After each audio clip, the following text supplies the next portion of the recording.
Téléspectateurs de Canal King Télévision, nous voici sur ce plateau pour l'émission Monde du Travail. Cette émission s'occupe des questions qui concernent le travail dans tous les secteurs de la vie.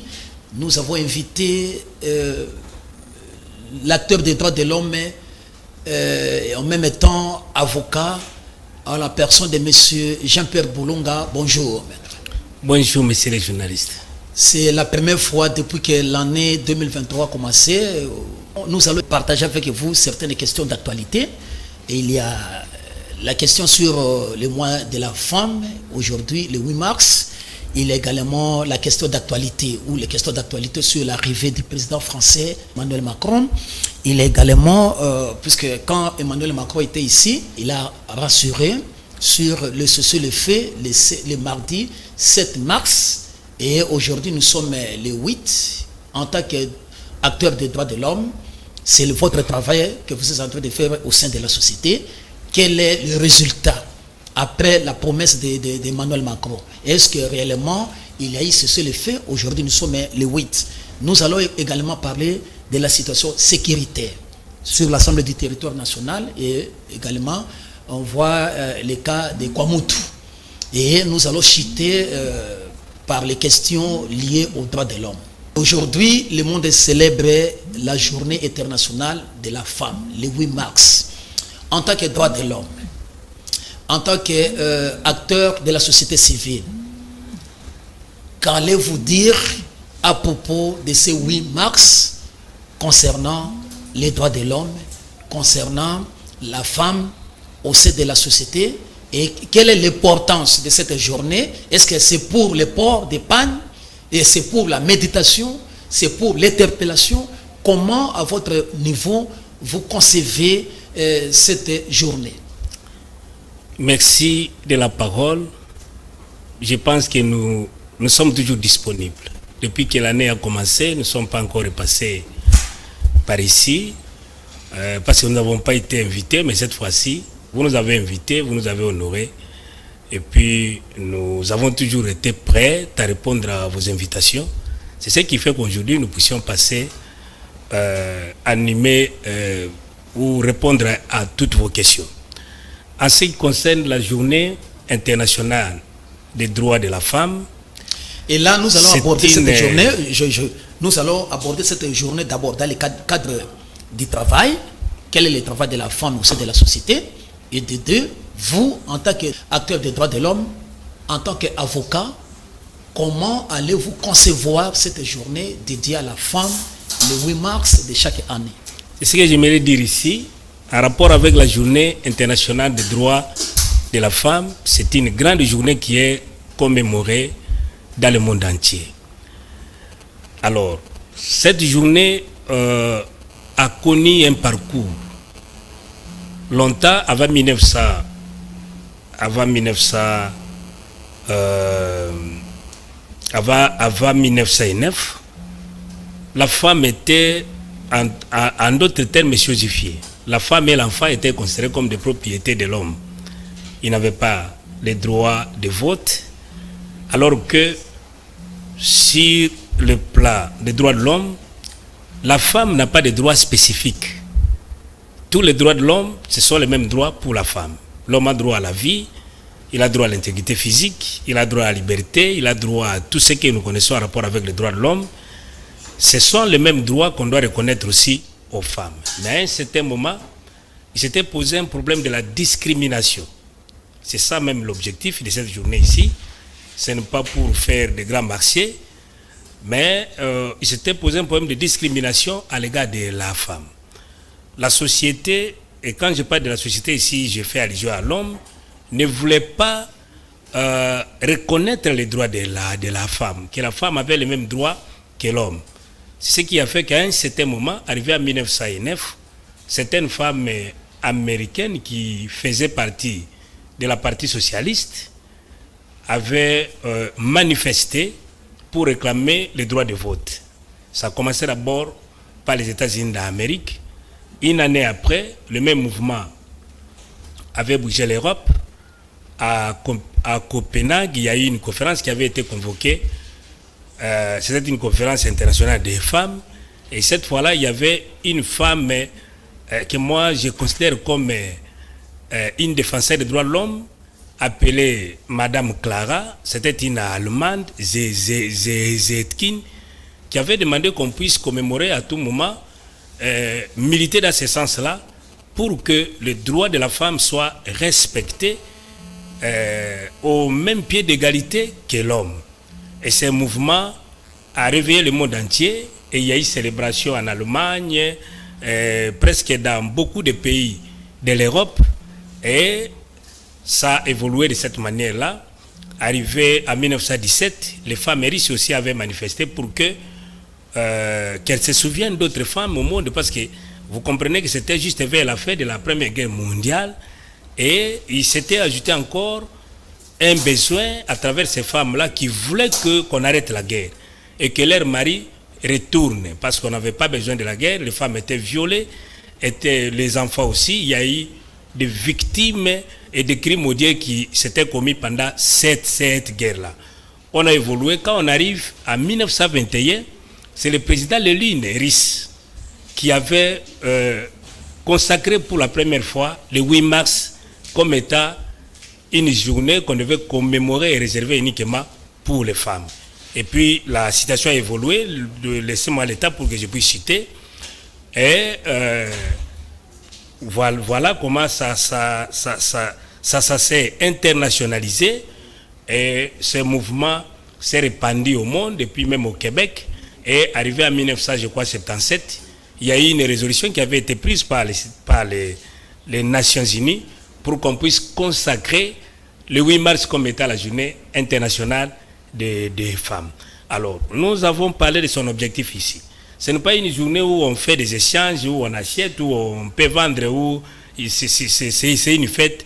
Non, c'est une journée très importante pour que toutes les femmes au monde, et non seulement les femmes, toute la société doit savoir que la femme a le même droit que l'homme. En dehors de la situation internationale que nous venons d'évoquer, ces droits ont été reconnus aussi, même au niveau régional chez nous ici en Afrique, lorsque on a édicté la Charte africaine des droits de l'homme, on a reconnu aussi qu'il y a égalité, à part la Déclaration universelle des droits de l'homme, il y a égalité des droits entre l'homme et la femme. On a intégré ça même dans la Constitution de 2014. Vous allez vous rendre compte qu'à partir de l'article 14 que nous pouvons lire à l'attention de nos téléspectateurs pour qu'on comprenne ce jour ici, c'est un jour important. À partir de l'article 14, on fait allusion à cette discrimination et on attire aussi l'attention du gouvernement congolais.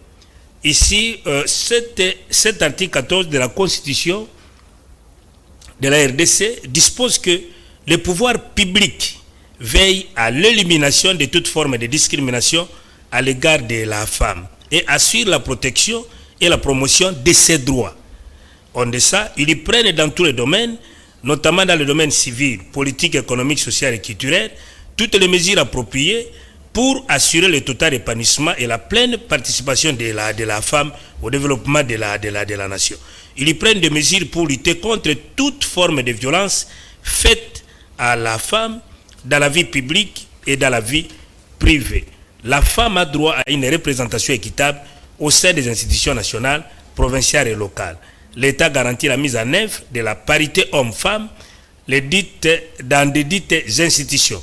La loi fixe les modalités. Alors il y avait aussi une loi qui avait été prise dans ce sens-là pour que les droits de la femme soient respectés. Donc en un mot, l'homme, le même droit de l'homme, ce sont les mêmes droits de la femme. La femme n'a pas de droits spécifiques, mais il s'était posé seulement un problème de discrimination. Et aujourd'hui, nous, en tant que défenseurs des droits de l'homme, nous travaillons pour la promotion et pour la protection des droits de l'homme dans le cadre égalitaire. Oui, maître, sur le plan philosophique, sur le plan, disons, concrétisation ou application de cet aspect des choses, la valeur d'une femme, mais on voit ici, prenons le cas de l'Afrique et plus particulièrement en RDC, quand on parle de la journée, le 8 mars, il y a l'entendement port d'épargne. C'est-à-dire, on est en train de réduire cette journée seulement par les ports d'épargne. On lieu et place que les gens réfléchissent, les femmes et les hommes réfléchissent sur la promotion de la femme et on se mobilise pour le port des départ. Oui, c'est un constat purement amer. Moi-même, je suis parent, j'ai beaucoup de filles. Et puis, j'étais étonné, c'était avant-hier. Quelques-unes de mes filles sont venues me voir pour dire, mais papa, vous pouvez nous acheter des pagnes parce que nous nous préparons pour la journée de la femme. Je leur ai dit, mais cette journée ne vous concerne pas. Vous n'êtes pas femme, vous êtes fille. Lorsque nous lisons, il y a une déclaration qui avait été faite par le système des Nations Unies. On a séparé. La femme est une femme, la fille est une fille. Lorsqu'une fille n'a pas encore été l'âge de majorité révolu, de 18 ans révolu, on ne peut pas parler. Cette journée ne leur concerne pas.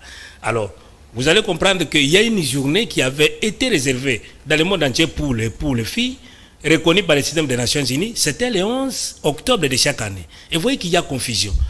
Les femmes sont là pour se créer des problèmes, même dans des mariages. Si elle n'a pas, j'ai même suivi sur les réseaux sociaux, il y a eu un homme, si c'était à Kisangani ou ailleurs, là j'ignore encore l'endroit, parce que la femme a créé des problèmes à son mari pour qu'il lui achète un pagne pour la journée d'aujourd'hui. Et l'homme n'avait pas de moyens, ils se sont battus et la femme a trouvé la mort. Ça, et comme il s'était aussi dit, mais pourquoi je dois tuer ma femme? Lui-même s'est donné la mort. Vous comprenez qu'il y a confusion de part et d'autre. Donc c'est une journée qui doit nous amener à réfléchir. Il y a eu des femmes combattantes qui ont lutté, qui ont milité pour que la femme ait le droit de vote. La femme étudie, la femme fasse aussi des études supérieures universitaires comme les hommes. Tous les droits, la femme a droit à la vie, a droit à l'intégrité physique, droit à la liberté. Tout ce que l'homme fait, la femme aussi a le droit de le faire.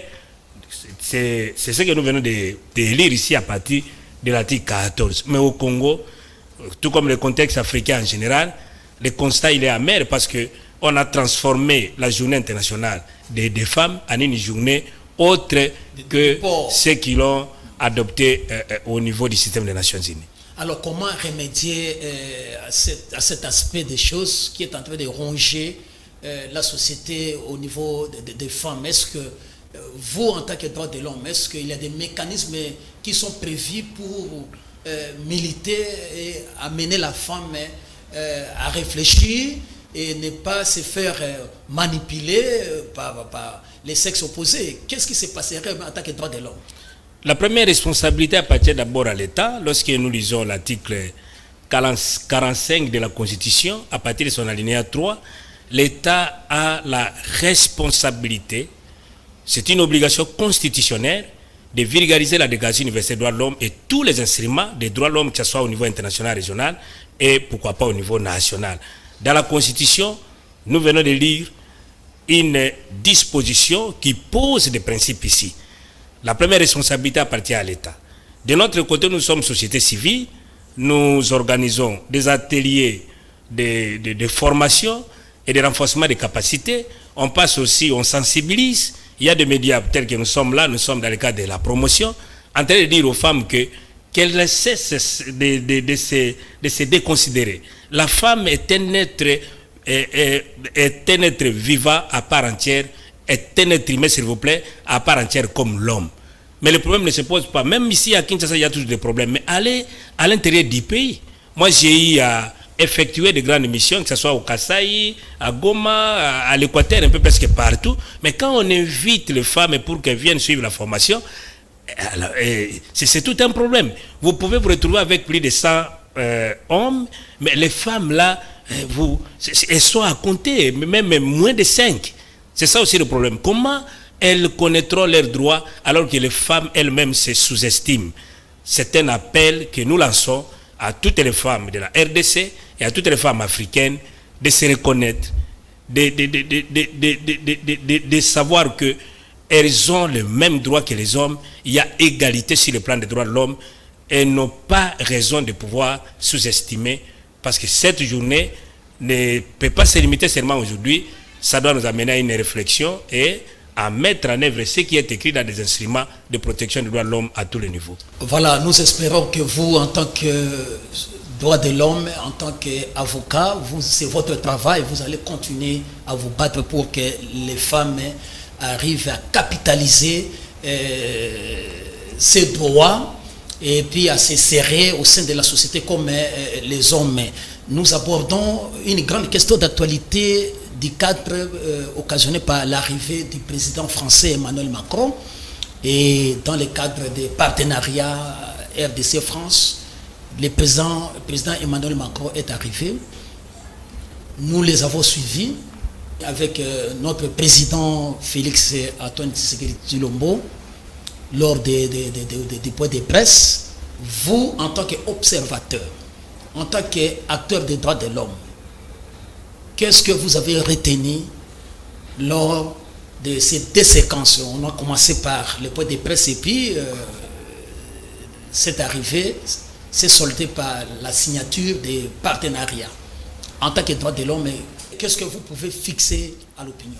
Les relations internationales obligent. Les États doivent coopérer. Dans le cadre de coopération, il y a la diplomatie. Un président qui...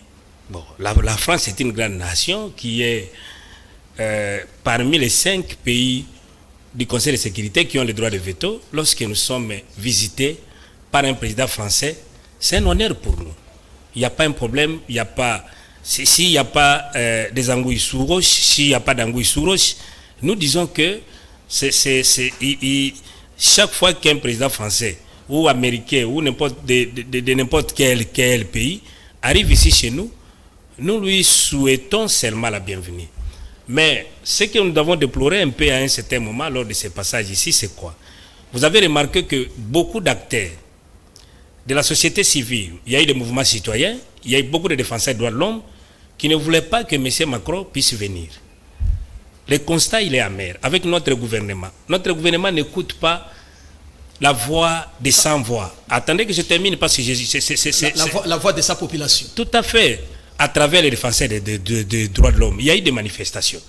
Macron est accusé comme état collaborateur de M23, de Kagame et tout, mais nous n'avons pas... Sans peur pompier. Tout à fait. Comme nous n'avons pas de preuves, parce que ce sont des histoires qui se font comme ça, mais néanmoins, il y a eu des mouvements citoyens, il y a des défenseurs des droits de l'homme, même quelques mouvements de la société civile qui ont attiré l'attention du gouvernement congolais de pouvoir ne pas accepter que Macron vienne, parce que Macron jouait un jeu de ping-pong entre il n'était pas franc. Quand cela ne tienne, Macron est venu. Mais avec ce qui s'est passé pendant la conférence de presse, ça a été un jeu de ping-pong. Des grandes personnalités comme ça ne peuvent pas... pour moi, ça a été une dispute. Des mots entre notre président et le président Macron, ils se sont accusés. Vous devez nous considérer, ne vous comportez pas comme de donner des leçons. Et l'autre dit, bon, tout ce qui s'est passé, c'est à l'africaine, des histoires comme ça. Vous voyez que ça n'honore pas. Prochainement, nous ne pouvons pas accepter que lorsque les secrets d'État, on ne peut pas les dévoiler en public comme ça dans une conférence de presse. Et ça a dégagé une très mauvaise impression au niveau national et puis international. Lorsqu'on a vu cet échange-là, n'a pas édifié, même les réseaux sociaux sont inondés. Au jour d'aujourd'hui, je suis en train de terminer. Et on ne s'était pas arrêté là. Je n'ai pas aimé aussi la visite de Macron au niveau de Bandar. Un président d'un État tel que la France, il vient chez nous ici, mais il devait être sécurisé. Comment nos services de sécurité pouvaient permettre qu'il puisse aller avec un musicien à Bandal, faire tout ce qu'on a fait? Et ça aussi, moi, je n'ai pas aimé. Ça, c'est mon opinion en tant que défenseur des droits de l'homme. Parce qu'en cas de problème, nous avons des colonels ici chez nous, des bandits et tout. Et s'il arriverait un mauvais sort à Macron, on allait incriminer l'État congolais. Il y a eu des faiblesses dans ce sens-là parce que nous avons connu même la mort d'un ambassadeur au niveau de l'Est du pays. Et tout ça d'Italie, s'il vous plaît, on n'a pas encore terminé tous ces problèmes. Comment les services de sécurité Comment notre gouvernement pouvait permettre des choses comme ça pendant la nuit, dans des boîtes de nuit, un musicien qui se promène avec un président de la République dans un voyage officiel? Là, je n'ai pas aimé, mais néanmoins, nous demandons seulement à Macron comment il est maintenant la France, parce que quand on voit Macron, il représente la France, comment la France est désapprouvée dans d'autres pays. Vous voyez que dans l'espace Afrique de l'Ouest, il n'est pas le bienvenu là-bas. Il est venu ici et c'est Macron qui soutient, la France qui soutient les grands dictateurs africains ici. Avec Sassou, Bongo et les autres là, l'Afrique centrale, les élections qui se passent ici chez nous, et lui est là pour soutenir. Nous disons, ok, comme société civile, il est venu, on l'a accueilli, il est reparti, mais des choses que nous avons déplorées, que ces choses-là ne puissent pas se répéter, vraiment, nous n'avons pas aimé beaucoup de choses qui se sont passées pendant la visite de M. Macron ici. Pendant les points de presse, il y a ces Africains qui soutiennent la position du président Félix Tshisekedi. On dit ça que le président Félix Tshisekedi ne sait pas laisser faire, puisque Macron voudrait prendre une position hégémonique et Félix Tshisekedi a riposté au point, d'après certains Africains, puisque cette actualité est largement partagée au niveau de l'Afrique. Ces Africains soutiennent Félix de bien prendre une position pour dire non à ces partenariats-là comme maître-élève. Comment appréciez-vous cette position des Africains à travers le continent? Les Africains aussi, moi, je regrette. On doit soutenir, on doit défendre certaines valeurs. On ne peut pas soutenir les antivaleurs. Ce que nous avons déploré, comment ça peut être soutenu. Bon, nous avons la liberté d'expression, la liberté d'opinion. Ils émettent leurs opinions. Nous pouvons leur dire de continuer avec leurs opinions. Mais pour moi, personnellement, nous avons donné notre position ici pour dire que ce qui s'est passé. On parle seulement de Félix, qui a, je ne sais pas, taquiné ou parlé directement à M. Macron et tout, mais elles ne sont pas des réactions de M. Macron aussi. Elles sont édifiées. Raison pour laquelle moi je suis en train de dire que de telles choses, ce sont des secrets d'État. Ils peuvent se dire en secret. Lorsqu'on est un homme d'État, on doit aussi garder les secrets d'État et non les laisser dans des places publiques comme ça. Ça n'a pas édifié, ça n'a pas honoré. Les hommes d'État ne se comportent pas comme ça. Pour moi, je suis ni pour ni contre ce qui s'est passé. Vraiment, nous disons que cela ne puisse pas se répéter. Mais on déplore, maître, on déplore l'ingérence de l'Occident dans les affaires internes de l'Afrique. C'est ça le problème. Mais qu'est-ce que vous parlez de l'ingérence? Lorsque votre voisin, prenons par exemple, vous volez, vous êtes voleur, votre voisin vous dit ne volez pas. Vous êtes coulonnaire, bandit, ne tuez pas. C'est ça l'ingérence? Mais alors, attendez, le monde est devenu un village planétaire. Les élections qui se passent chez nous ici au Congo, il y a eu toujours des problèmes depuis 2006. On n'a pas, depuis 2006, en passant par 2011, même les élections de 2018, ces élections-là n'ont pas reflété la vérité des urnes. Et quand nos partenaires vous disent que vous avez organisé vos élections à l'africaine, vous dites, ils nous ont donné des leçons, regardez ce qui se passe, ce qui s'est passé aux États-Unis d'Amérique et en France, personne ne dit mot là-bas, et vous voulez venir ici nous donner des leçons. Non, on ne peut pas réfléchir de cette manière-là. Dépassons-nous, cultivons des valeurs, lorsque nous organisons les élections, que ce soit des élections qui reflètent la vérité des urnes. Parce qu'un vote démocratique doit être libre, il doit être secret, il doit être aussi sincère. Et lorsque les résultats des urnes ne reflètent pas la volonté du peuple souverain, alors vous ne pouvez pas vous épargner des reproches, on va toujours vous reprocher. Oui, Emmanuel Macron a promis, en tant que pays faisant partie du système des Nations Unies, qu'il aura cessé le feu le mardi 7 mars. Aujourd'hui, nous sommes le 8. Est-ce que la situation sur terre, puisque nous apprenons que les M23 ne s'est pas retiré des localités qui les occupent. Qu'est-ce qui se passe réellement? Est-ce que Emmanuel Macron a tenu sa parole? Et le président Félix l'a contredit, n'a pas accepté la position d'Emmanuel Macron. Le président Félix a dit que nous allons observer, mais il doute de ces gens-là qu'ils vont réellement accepter de cesser le feu le mardi 7 mars. Oui, avant que M. Macron ne puisse parler du cessez-le-feu, Macron avait résumé sa pensée dans l'introduction de sa parole en répondant à cette question. Macron a dit la solution du Congo ne viendra pas d'ailleurs. C'est soit avec cette histoire-là, de pleurnicher, de multiplier des voyages par-ci par-là pour que la solution du Congo vienne d'ailleurs, nous nous trompons largement. Mais qui donne les armes à ces gens-là? Que je termine. Ce n'est pas seulement le cas du Congo. Dans tous les pays, on donne toujours des armes, il y a des rébellions, il y a des agressions et tout. Mais néanmoins, nous devons nous comporter en responsables. Nous devons nous prendre en charge. C'est ce que je voulais dire. Nous avons une armée, nous avons une police, nous avons des services de sécurité. On doit leur donner des moyens. Avant que les autres ne viennent nous prêter main forte, nous devons d'abord nous considérer sur le terrain. N'attendez pas de Macron ou des Kenyans ou des Ougandais ou de l'ONU. Non, la solution, c'est entre nos mains.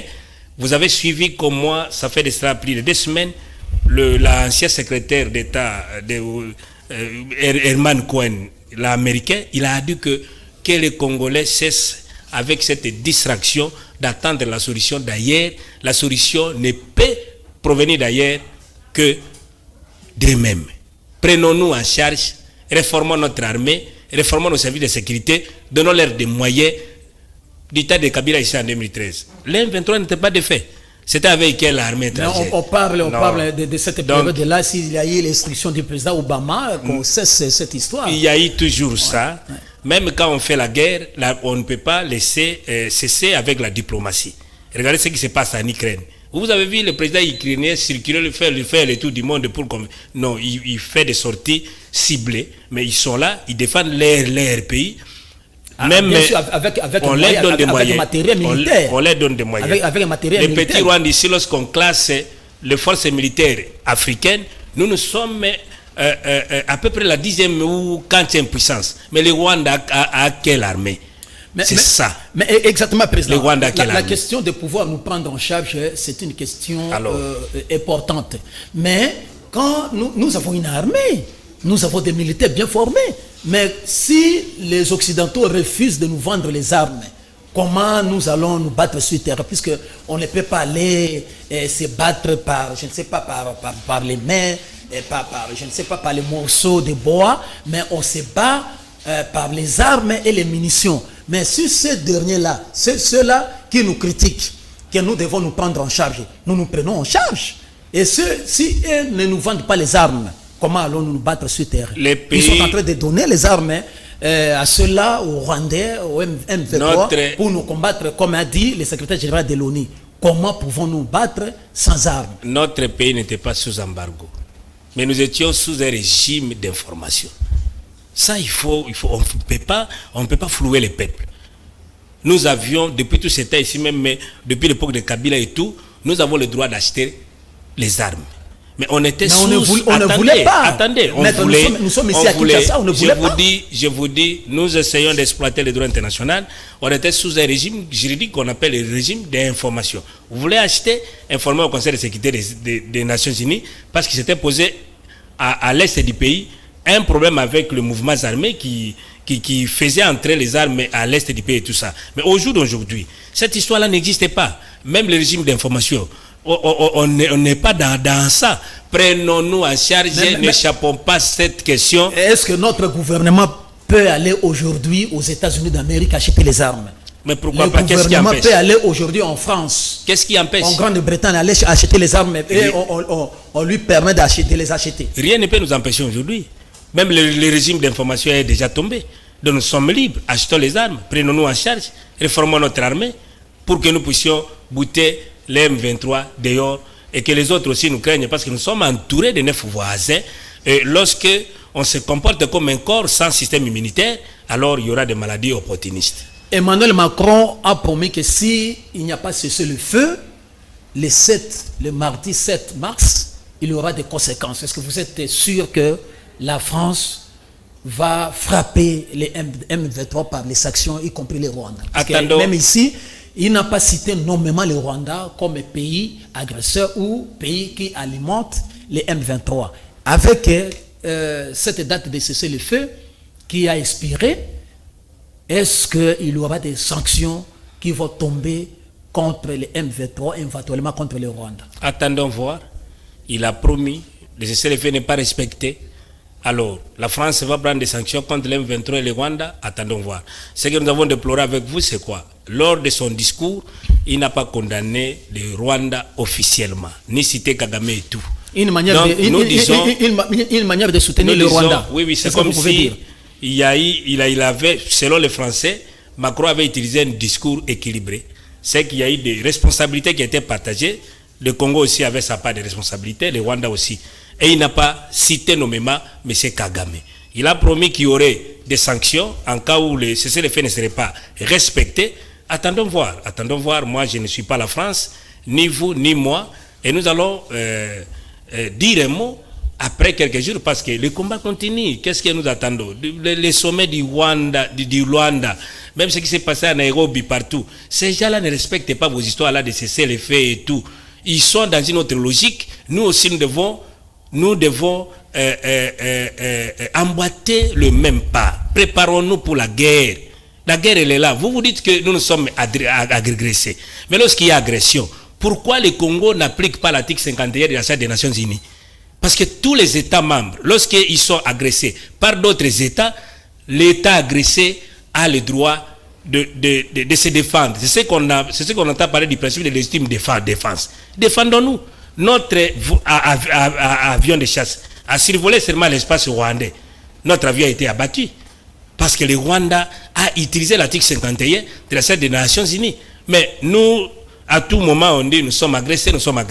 Mais qu'attendons-nous? Qu'est-ce que Tozo Zelanini pour que nous puissions appliquer l'article 51 de la Charte des Nations Unies en attaquant aussi Rwanda pour qu'on nous départage au niveau international? Voilà, maître. Qu'est-ce que nous attendons? Avec la situation de l'Est, nous voulons aborder les questions sécuritaires. En tant que droit de l'homme, le pays est agressé, des localités occupées. Actuellement là, c'est la question que je continue à vous poser. Quel est l'état de travail des droits de l'homme en tant que défenseur des droits de l'homme? Et nous demandons d'abord la première question, quel est l'état actuel de la sécurité dans notre pays et quel est le travail des droits de l'homme dans ce cadre-là de la situation très tendue actuellement là en RDC?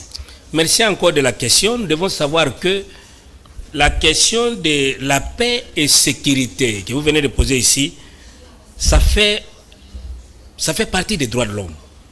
Beaucoup déjà ne le savent pas. Les droits de l'homme sont des prérogatives qui ont été reconnues à l'homme du seul fait de sa qualité d'être humain. Il y a des catégories de droits de l'homme. Les droits de la première génération sont les droits civils et politiques, il y a les droits économiques, sociaux et culturels, mais nous avons les droits collectifs ou les droits de solidarité, parmi lesquels nous avons le droit à la paix et le droit à la sécurité.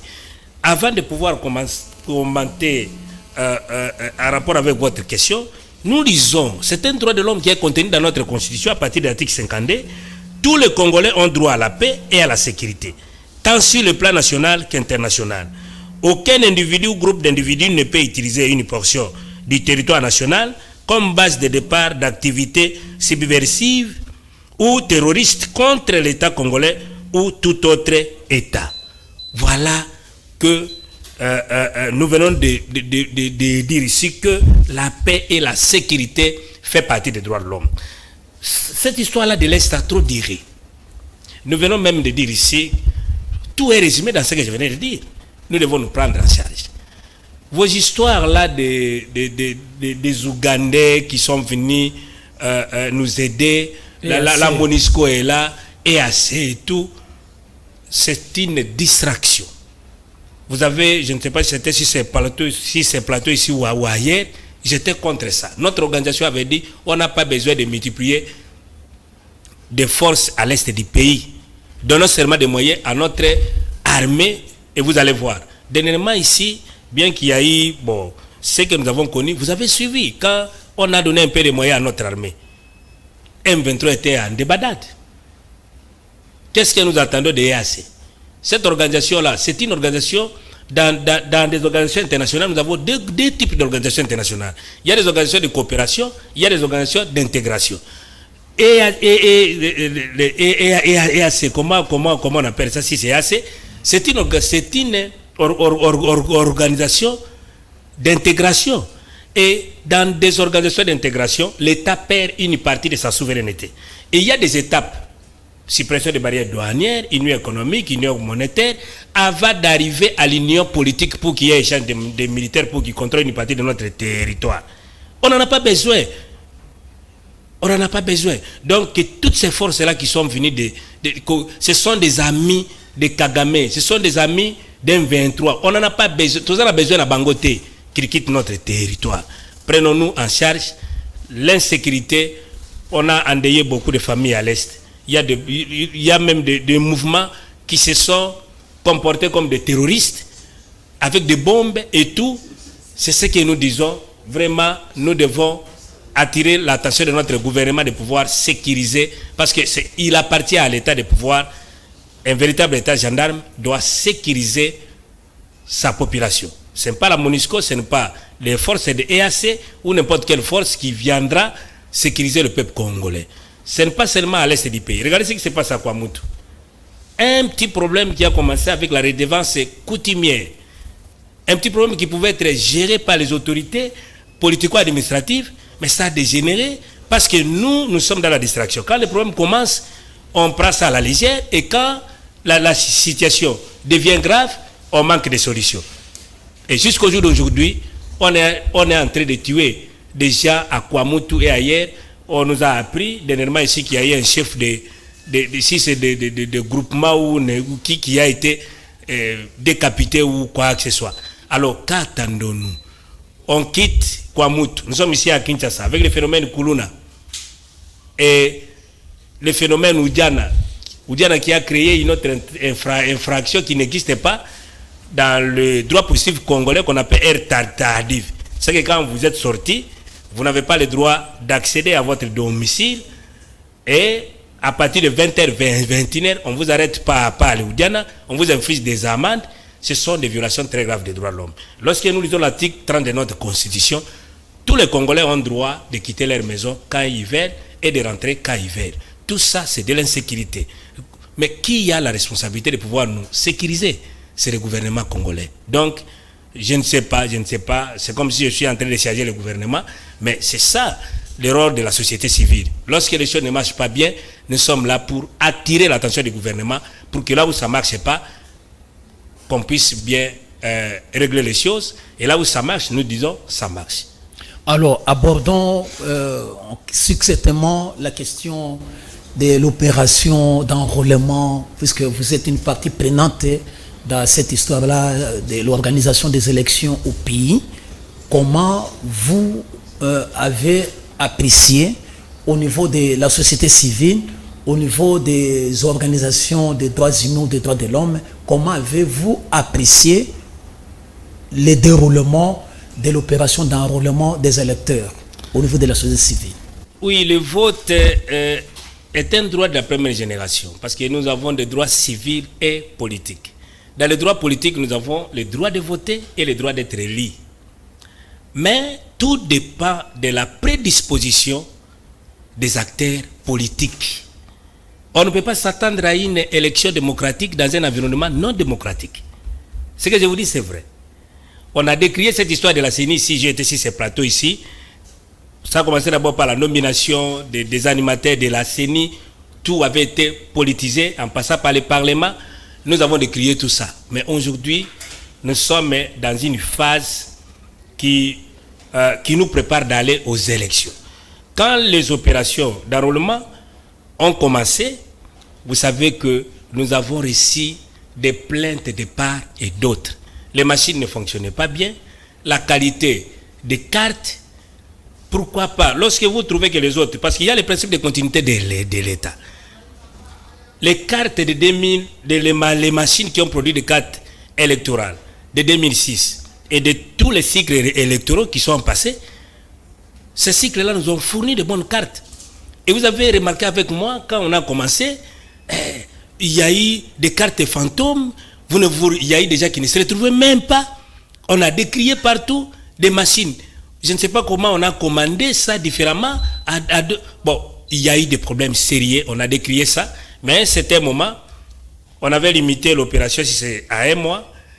Nous avons décrié, dénoncé, et les dirigeants de la CENI ont ajouté quelques jours, presque un mois. Quelques jours.